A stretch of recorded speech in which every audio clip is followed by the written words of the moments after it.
Hindi club में फिर से आपका एक बार स्वागत है। ये वीडियो विशेष रूप से सीटेट से संबंधित है। सीटेट की तरफ से एक मेल या मैसेज आपके मोबाइल पे आ रहा होगा अगर आपने सीटेट 2019 का फॉर्म भरा होगा तो। जैसे मैं एक एग्जांपल के रूप में मैं आपको एक मैसेज दिखा रहा हूँ। ये 26 तारीख को आया है 9:27 PM पे। It is to inform that online correction in CTET July 2019 particulars may be made from 25/3/2019 to 1/4/2019, यानी 25/3/2019, 25 मार्च 2019 से 1 अप्रैल 2019 तक सीटेट का जो आपने फॉर्म भरा है जुलाई 2019 का, उसमें आप करेक्शन करना चाहते हैं तो आप कर सकते हैं। डेट याद रखिएगा 25/3/2019, 25 मार्च 2019 से 1 अप्रैल 2019 तक कर सकते हैं। इसके बाद कुछ भी चेंजिंग नहीं होगा। साथ में मैं आपको ये भी बता दूं कि मात्र एक बार चेंजिंग होगा, उसके बाद कोई चेंजिंग नहीं होगा। कुछ ज़रूर इस पे ध्यान दीजिएगा कि जो भी करेक्शन करना है सिर्फ एक बार करेंगे। इसके बाद किसी ने फ़ोन करके ये भी पूछा था कि हमने सबमिट नहीं किया था करेक्शन करने का, लेकिन ओपन करके हमने एक बार देखा था, तो क्या अब फिर से हम करेक्शन मतलब फिर से वहाँ पे जा सकते हैं? जी हाँ, आप दोबारा वहाँ जा सकते हैं। जब तक आप सबमिट नहीं करेंगे तो वो ओके नहीं होगा, सिस्टम उसे एक्सेप्ट नहीं करेगा। यानी सबमिट करने से पहले सारा चीज़ अच्छे तरीके से ध्यान से देख लीजिएगा, क्योंकि दोबारा कुछ भी नहीं हो सकता अगर आप सबमिट कर चुके होंगे तो। इसके अलावा इसमें विशेष जो न्यूज़ है वो मैं आपको बता देता हूँ। जैसे में जिन्होंने सेलेक्ट किया था पटना, मुजफ्फरपुर और गुवाहाटी, यानी असम और बिहार में कुछ चेंजिंग आया है एग्जामिनेशन सिटी में। जैसे में अगर आपका पटना और मुजफ्फरपुर आपने सेलेक्ट किया है या गुवाहाटी आपने सेलेक्ट किया है तो स्पेशली आपको इन्फॉर्म किया जाता है कि आप अपना जो भी एग्जामिनेशन सिटी है वो न्यू लिस्ट देख के उसे सेलेक्ट करें, यानी एग्जामिनेशन सिटी सेलेक्ट करें। और चलिए मैं इसका जो मेल आया था सीटेट के तरफ से मुझे, तो वो मैं आपको दिखाता हूँ। उसमें विशेष रूप से सारी चीज़ें लिखी गई हैं कि कौन कौन से सिटीज़ हैं, क्योंकि इसमें वेबसाइट पे बताया गया है कि वेबसाइट पे सारे सिटीज़ हैं। तो वो मैं आपको दिखा देता हूँ कौन कौन सा सिटीज़ ऐड हुआ है। और साथ में आपसे रिक्वेस्ट भी करूँगा कि जो भी आपका नज़दीक का सिटी है, जैसे अगर आप गया के रहने वाले हैं तो गया को सिलेक्ट कर लीजिए, अगर आप भागलपुर के रहने वाले हैं तो भागलपुर का सिलेक्ट कर लीजिए। इससे होगा क्या कि अगर आप ऐसा करते हैं, सिलेक्ट करते हैं, तो बगल में आप जाके एग्ज़ाम दे सकते हैं। नहीं तो अगर कोई भी चेंजिंग आप लोग नहीं करते हैं तो वो कहीं भी, यानी जो भी सिटीज़ एग्जामिनेशन सिटीज़ दिया गया वहाँ पे आपका दे दिया जाएगा। चलिए उसे भी देख लेते हैं। और इसके अलावा एक और प्रश्न था आप लोगों का कि सर हम पेपर 1 के लिए एलिजिबल है या नहीं है। देखिए वो न्यूज़पेपर में कुछ गलत दे दिया गया था, यानी पेपर 1 भी आप दे सकते हैं। पेपर 1 भी ज़रूर दीजिएगा आप लोग, पेपर 2 भी ज़रूर दीजिएगा।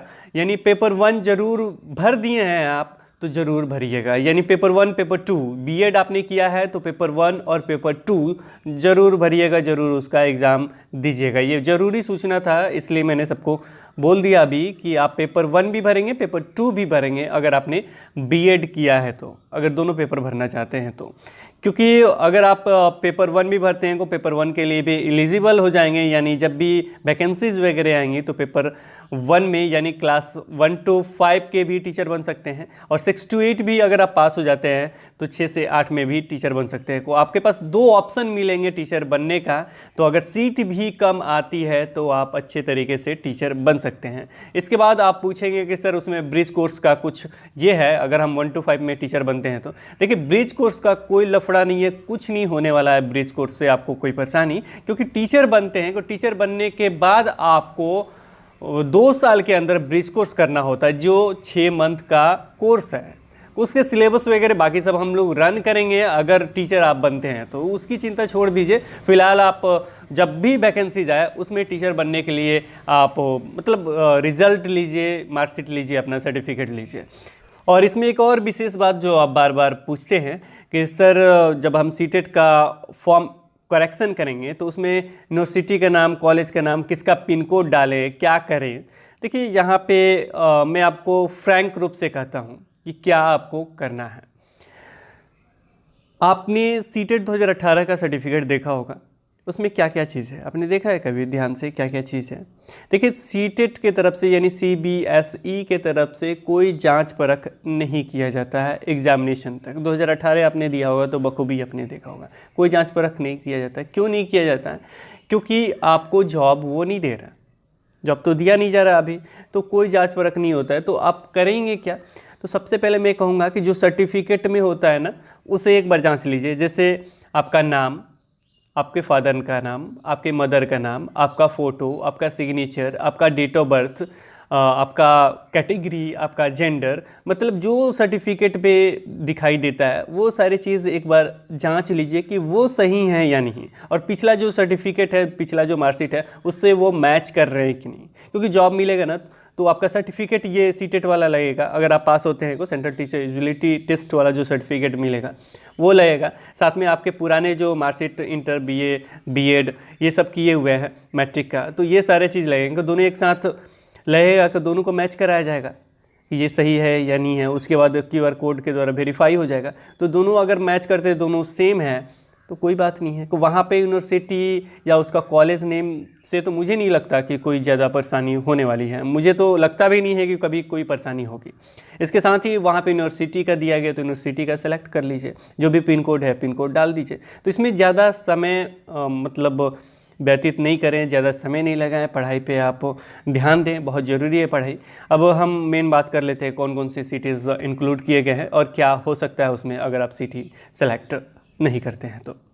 ये मेल मेरे पास आया था, आप देख सकते हैं। देखिए जो असम है वहाँ पे पहले गुवाहाटी था, अभी 3 और ऐड हो गए हैं, तो इसे आप सेलेक्ट कर लीजिएगा अगर आप असम में एग्ज़ाम देना चाहते हैं तो।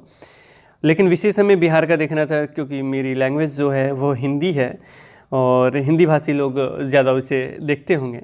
तो यहाँ पे मैं बता दूँ अभी इंक्लूड क्या क्या हुआ है। भागलपुर, दरभंगा, गया, मुजफ्फरपुर, पटना, वैशाली। तो पहले से क्या किया था कि मुजफ्फरपुर अब पटना था, तो ये जो ऑप्शन अगर आपने सेलेक्ट किया है मुजफ्फरपुर, पटना, और उसके बाद जैसे में आपने सेलेक्ट किया है पटना सेलेक्ट किया होगा, सेकंड में आपने क्या किया होगा मुजफ्फरपुर सेलेक्ट किया होगा, थर्ड में आपने गोरखपुर या समथिंग अदर जो भी आपके नज़दीक होंगे उसे सेलेक्ट किया होगा, या आपने सबसे पहले मुजफ्फरपुर दिया होगा, उसके बाद पटना, इसके बाद अलावा कुछ और दिया होंगे। तो यहाँ पे होगा क्या, अगर आपने फर्स्ट चॉइस पटना रखा है तो मे बी सेकंड वाला चॉइस आपको या थर्ड वाला चॉइस या कोई भी अदर सीटीज़ आपको दे दिया जाएगा एग्ज़ाम के लिए, यानी वो गोरखपुर या जो भी नज़दीक का सिटीज़ होगा वो दे दिया जाएगा। क्यों होगा ऐसा, तो यहाँ पे लिखा हुआ है further, due to more numbers of applicants in Patna, Muzaffarpur and Guwahati. तो यहाँ पे जो स्कूल का capacity of school and colleges in this cities, the CBSE has decided to add more examination cities in Assam and Bihar. यानी वहाँ पे जो है ना जो अप्लीकेंट्स हैं तो उन लोगों का संख्या ज़्यादा है, जिसके कारण और भी ऐड हुए हैं। तो आपसे रिक्वेस्ट है कि प्लीज़ अगर आप मतलब नज़दीक हैं, जैसे मैं आप भागलपुर के हैं या उसके आसपास है, मुंगेर साइड के हैं तो आप भागलपुर ज़रूर चूज कर लीजिए, जो दरभंगा साइड के हैं दरभंगा चूज कर लीजिए, जो गया के आसपास रहने वाले हो गया चूज कर लें, जो वैशाली के रहने वाले हैं मतलब हाजीपुर वैशाली साइड के हैं तो वो लोग वो सिटीज़ ज़रूर चूज कर ले। नहीं तो आपका क्या होगा ना, आपका कहीं और भी जा सकता है, यानी इन स्थान पे भी जा सकता है। जैसे आप वैशाली के रहने वाले हैं और आपने फॉर्म एडिट नहीं किया, यानी आपने एग्जामिनेशन सिटीज़ चूज नहीं किया, तो आपका हो सकता है वैशाली के रहने वाले भेज दे, आपका भागलपुर या गया भेज दे। क्योंकि पटना और मुजफ्फरपुर में है क्या कि पटना और मुजफ्फरपुर में जितना कैपेसिटी है मतलब कॉलेज और स्कूल वो कम है, और बच्चों की संख्या यानी जितने लोगों ने एप्लीकेंट्स ने जितने लोगों ने फॉर्म भरा है उनकी संख्या ज़्यादा है। तो ये आपका चेंजिंग हो सकता है मे बी अगर आप लोग इसमें करेक्शन नहीं करते हैं। तो आपसे यही रिक्वेस्ट है कि आपका जो भी नज़दीक का सिटीज़ है उसमें करेक्शन कर लें।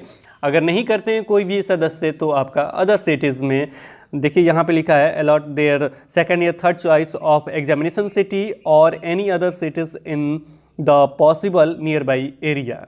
तो जो भी नियर आपका नज़दीक का सिटीज़ एरिया होगा उसमें आपको दे दिया जाएगा एग्जामिनेशन सिटीज़ के रूप में। तो इस बार थोड़ा सा परेशानी होगी अगर आप अपना चूज़ नहीं करते हैं। अब इसके साथ ही कुछ लोग ये भी पूछेंगे कि सर हम पटना के ही रहने वाले हैं तो हम अदर कैसे सेलेक्ट कर सकते हैं, क्योंकि हमने ऑलरेडी पटना ही चूज़ किया था, हमें एग्ज़ाम देना है। वो देखिए ये चीज़ तो ठीक है, लेकिन उन लोगों से मैं कह रहा हूँ जिनका भागलपुर घर है, जिनका दरभंगा घर है, जिनका वैशाली घर है, तो वो ज़रूर चेंज कर लें। जिनका गया के आसपास घर है तो वो ज़रूर चेंज कर लेंगे। अगर आप लोग ना चेंज कर लेते हैं सिटीज़ तो एक तो अच्छी चीज़ें होंगी कि आप जाके वहाँ पे एग्ज़ाम दे देंगे, और दूसरी चीज़ें होंगी उन लोगों को भी फ़ायदा होगा जो पटना में रहते हैं, तो वो लोग वहाँ जाके एग्ज़ाम दे देंगे। नहीं तो फिर यही होगा कि कोई पटना जाएगा, कोई कहीं और जाएगा। देखिए क्या होता है, अभी तो इन्होंने यही कहा है कि आपको जो भी आपने 3 एग्जामिनेशन सिटीज़ सेलेक्ट किया है उसको आप मतलब उसके हिसाब से तो देने की कोशिश करेंगे, लेकिन ये भी हो सकता है कि उसमें चेंजिंग आ जाएगी अगर कुछ चेंज नहीं होता है तो आज इस वीडियो में विशेष यही था। आपसे फिर से रिक्वेस्ट है कि आप पेपर 1 और पेपर 2 अगर भरे हैं तो बहुत अच्छी बात है, और अगर आप नहीं भरे हैं तो दोनों भरते तो बहुत ही अच्छी बात होती। तो विशेष रूप से आज इस वीडियो में इतना ही। फिर मिलेंगे एक नए वीडियो के साथ, तब तक आप देखते रहें हिंदी क्लब को।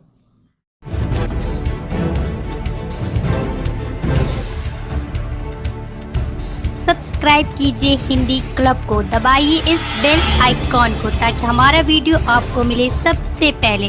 शेयर करें अपने दोस्तों के साथ ताकि वो भी इसका लाभ उठा सके।